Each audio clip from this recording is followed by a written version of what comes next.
2025 সালে এসে আবারও কিয়ামতের নতুন আলামত প্রকাশ পেল, যা আমাদের প্রিয় নবী হযরত মুহাম্মদ সাল্লাল্লাহু আলাইহি ওয়াসাল্লাম আরো 1400 বছর আগে বলে গিয়েছেন। প্রিয় নবী হযরত মুহাম্মদ সাল্লাল্লাহু আলাইহি ওয়াসাল্লামের একটা কথাও যে মিথ্যা নয় তা খুব ভালোভাবে পশ্চিমা বিজ্ঞানীরা প্রমাণ করেছে। প্রিয় নবী আজ থেকে আরো 1400 বছর আগে বলেছেন, পৃথিবীতে 10টি বড় কিয়ামতের আলামত প্রকাশ না হওয়া পর্যন্ত পৃথিবীতে কিয়ামত সংঘটিত হবে না। কি সেই আলামত, যা নিয়ে রীতিমতো চিন্তায় পড়েছে পুরো বিশ্বের বিজ্ঞানীরা।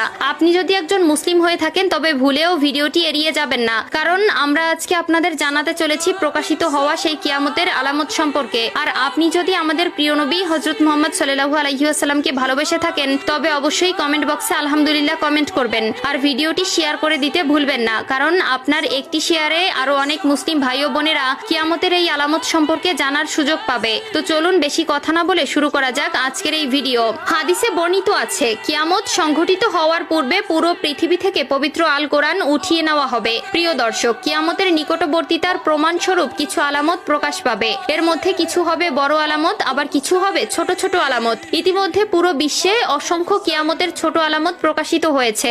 যেমন হাদিসে বর্ণিত আছে, আরবের বেদুইনরা অর্ধ উলঙ্গ অবস্থায় থাকবে, তবে তারা বড় বড় দালান কোঠা নির্মাণের প্রতিযোগিতায় নেমে পড়বে, এমনকি তাদের পায়ে জুতাও থাকবে না। বর্তমানে 2025 সালে কিয়ামতের নতুন যে আলামত প্রকাশ পেয়েছে তা হলো কিয়ামতের আগে পবিত্র আল কোরআন থেকে সকল অক্ষর উঠিয়ে নেওয়া হবে। ইতিমধ্যে এমনই কিছু তথ্য প্রকাশ পেয়েছে।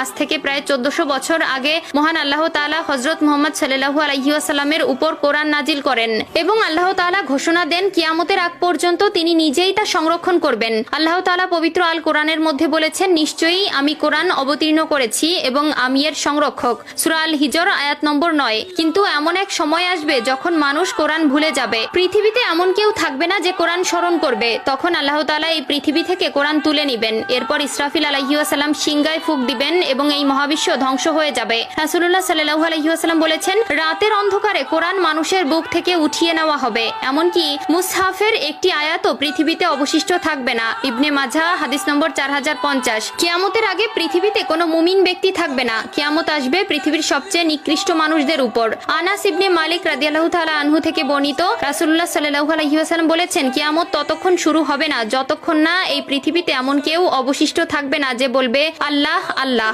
সহিহ মুসলিম। অর্থাৎ কিয়ামতের আগে সকল মুসলিম মারা যাবে। আবু হুরায়রা রাদিয়াল্লাহু তাআলা আনহু থেকে বর্ণিত, রাসূলুল্লাহ সাল্লাল্লাহু আলাইহি ওয়াসাল্লাম বলেছেন, আল্লাহ তাআলা ইয়েমেন থেকে একটি মৃদু বাতাস প্রবাহিত করবেন যা রেশমের মতো মসৃণ হবে। যার অন্তরে এক বিন্দু পরিমাণেও ঈমান থাকবে সে সেই বাতাসে শান্তির মৃত্যুবরণ করবে। সহিহ মুসলিম। এরপর আল্লাহ তাআলা কোরআন পৃথিবী থেকে উঠিয়ে নিবেন এবং মানুষের অন্তর থেকে পৃথিবীর সব মুদ্রিত